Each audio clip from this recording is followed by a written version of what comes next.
In today's video, we explore the twisted mind of one fan of crime documentaries.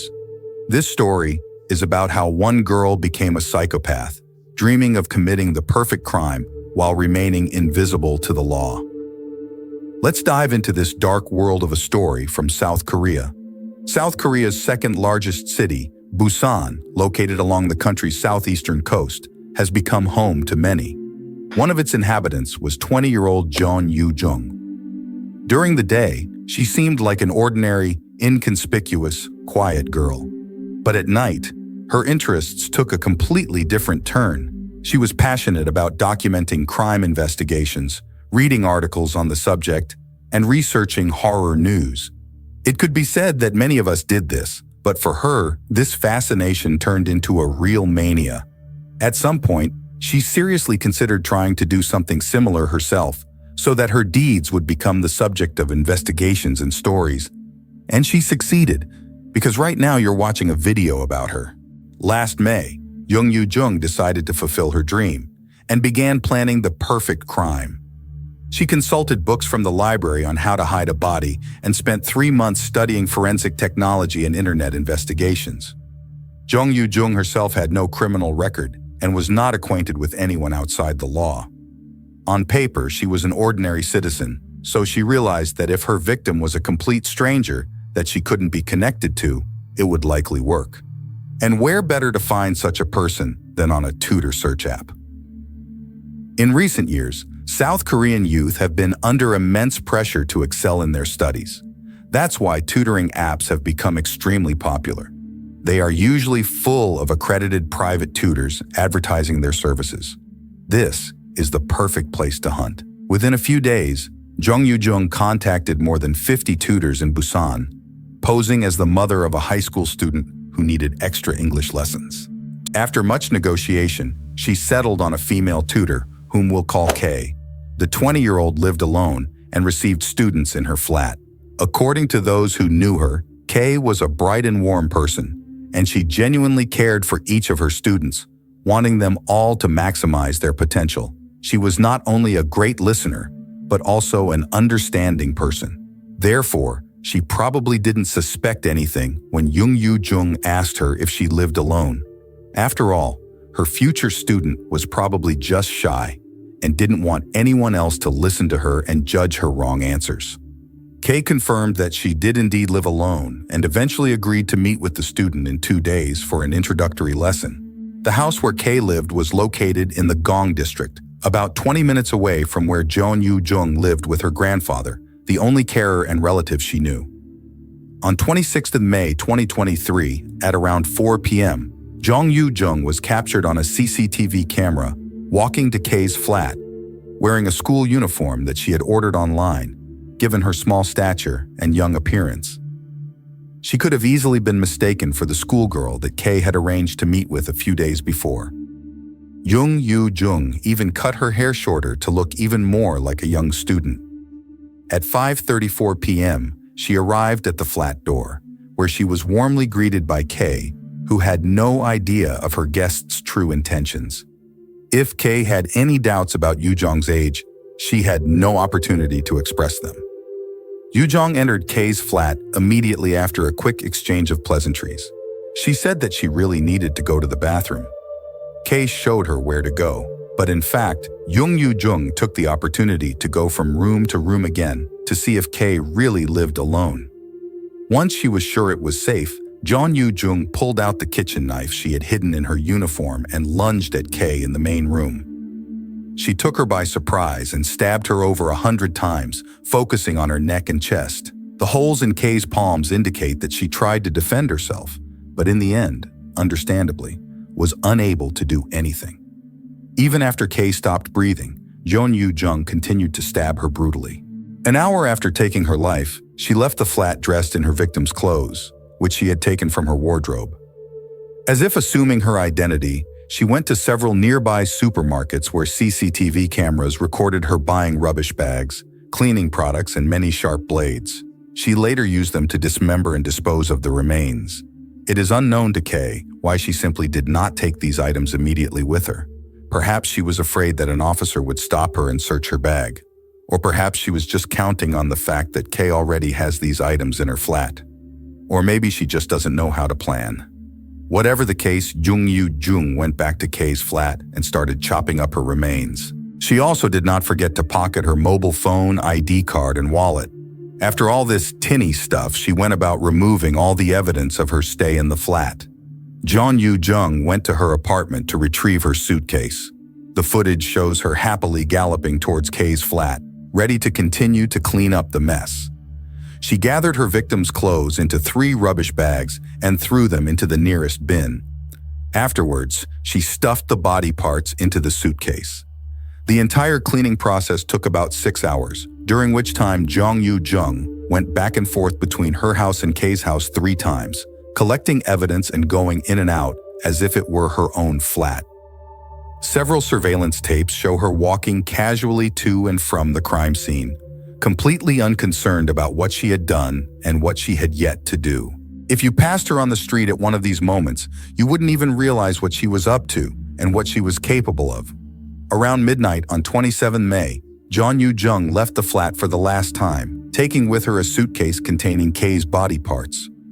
At the pavement, Jeon Yoo Jung caught a taxi and asked the driver to take her to Yongsan, 20 kilometers north of Busan. She put the obviously heavy suitcase into the boot of the car herself, refusing the driver's help and not having any conversation with him on the way to her destination. Moreover, she didn't even make eye contact with him as they passed a secluded spot by the river. Jeon Yoo Jung asked the driver to stop, paid him, took the suitcase from the boot of the taxi, and then disappeared into the forest, without a word. For all the right reasons, the taxi driver thought it was all a bit odd. Who would take a taxi to the river alone in the middle of the night, and with a suspiciously heavy suitcase?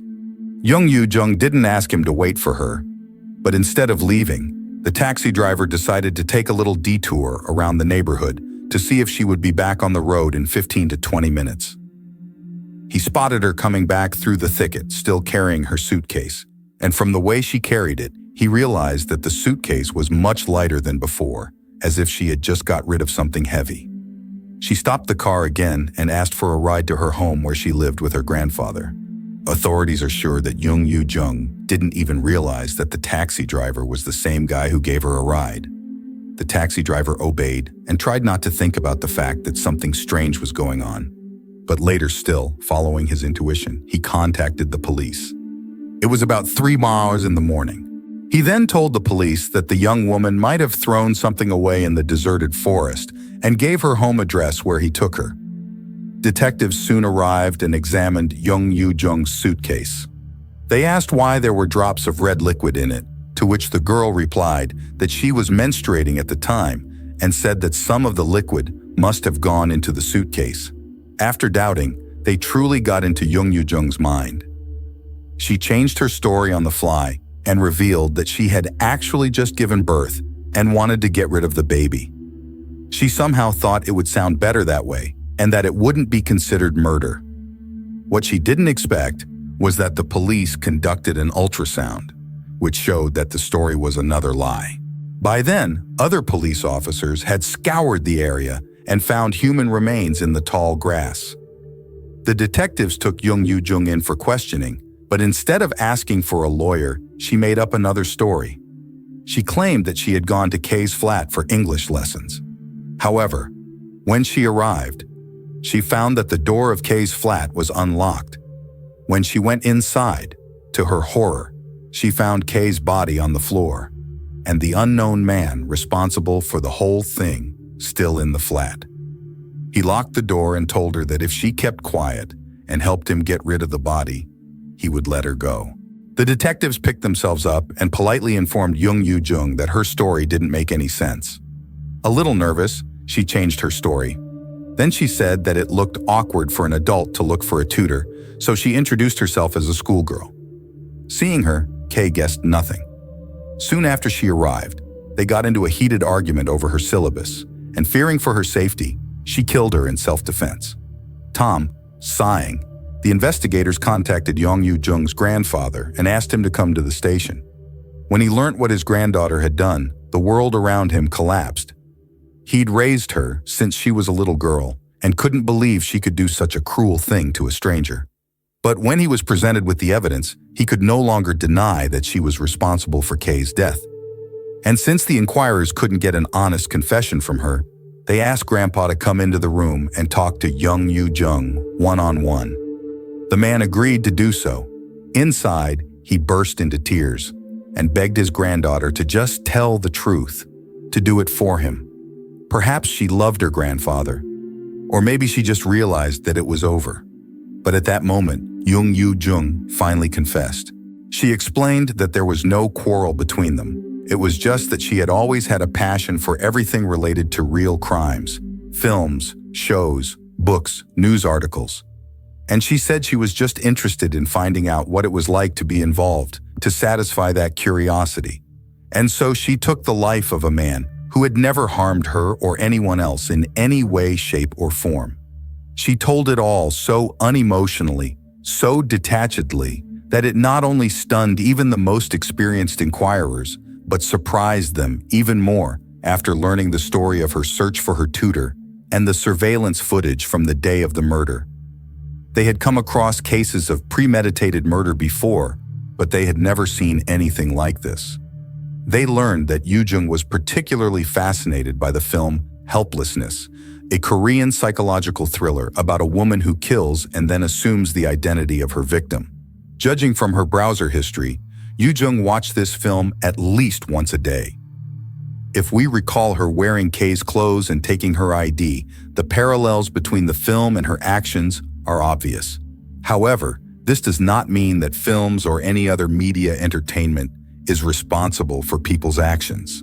It's quite possible that Yoo Jung was simply inspired by the film Helpless, or fell in love with the concept it is about. Looking at her life before this incident, it becomes clear why the idea of becoming someone else could be so tempting. By analyzing her correspondences and basically social media, it became obvious that Yoo Jung had no friends, no acquaintances, no job, no family, nothing but her grandfather. She was the grayest mouse of all gray mice. In her school days, she had seemed quite normal, with some sort of social life. But since then, something had changed. By chance or bad luck, Yoo Jung had taken to leading a solitary reclusive life, hardly interacting with anyone, either in the real world or on the internet. Psychologists suggest that she wanted to escape from this situation, both physically and mentally. And what could be better than to reincarnate into someone else, someone who lives a full life, someone who has her own flat, a job, a foreign language, friends, someone like Kay. Psychologists say Yoo Jung's motive was not just curiosity, but envy. In her mind, if she was already invisible, it would be especially easy to disappear and become someone else. During the investigation, the authorities contacted each of the 50 tutors that Yoo Jung had cheated with. Each was a girl in her early 20s. As it turned out, she asked each one if she lived alone and if her daughter could come to their home for lessons. One girl, desperate for money, even almost accepted Yoo Jung as a student, but ended up rejecting her because she thought her flat was too small for tutoring. Now she and all the other tutors live with that chilling thought. This could be no less frightening than Yoo Jung's complete lack of remorse. After realizing her twisted CCTV footage from before and immediately after taking Kay's life, she looks terribly calm and collected and moves with an almost determined gait. Honestly, it's hard to understand how Yoo Jung could go out there and look so collected after literally stabbing another human being to death. Of course, after her arrest, she made a rehearsed apology to the press, saying something like, "I'm sorry to Kay's family, and I guess I just wasn't myself." But it wasn't the most sincere apology. She left all sincerity to her grandfather, who unfortunately began to be hounded by the media with his interviews. During one of them, he blamed himself for Yoo Jung's actions, saying that it was his fault that she turned out the way she did, because he didn't raise her right. He also said that he felt very sorry for Kay's family. By all accounts, Grandpa was a very kind man. He did his best to raise Yoo Jung on his own. His neighbors said only good things about him. And yet now he lives with the guilt of his granddaughter's act. In the run-up to the trial, Yoo Jung took the PCR test, in which subjects are assessed on their ability to empathize impulsiveness, and whether they lead a parasitic lifestyle. The test includes 20 questions and is scored at 40 points. In South Korea, anyone who scores over 25 points is considered a real psychopath, completely devoid of remorse. Yoo Jung scored 28 points. During the trial, Yoo Jung asked for leniency, claiming that she was suffering from a hallucination at the time of the incident. The prosecutors did not buy this defense, arguing that she had planned and covered up the whole thing, so they demanded the death penalty. However, she managed to avoid this fate. On 24th November 23, Yoo Jung was sentenced to life behind bars. Yes, one has to think that if the taxi driver didn't trust his gut and call the police, she might well have got away with it all, at least for a while to prepare a new strike, which she almost certainly would have done. You'll notice that throughout the video, I refer to him simply as the taxi driver. That's because he chose not to have his name mentioned in the media. He refused interviews and even awards for fear that Yoo Jung would be released early and that she would come after him, or someone inspired by her would come after him. According to reports, Yoo Jung is actually doing very well in prison. She is eating well, sleeping well, enjoying the isolation, and showing no signs of remorse. The South Korean media keeps emphasizing her appearance, namely that no one could suspect such a young and innocent-looking woman of committing such a heinous act. If you like this video, don't forget to like and subscribe to the channel so you don't miss new videos. Your support is very important to us. Thanks for watching.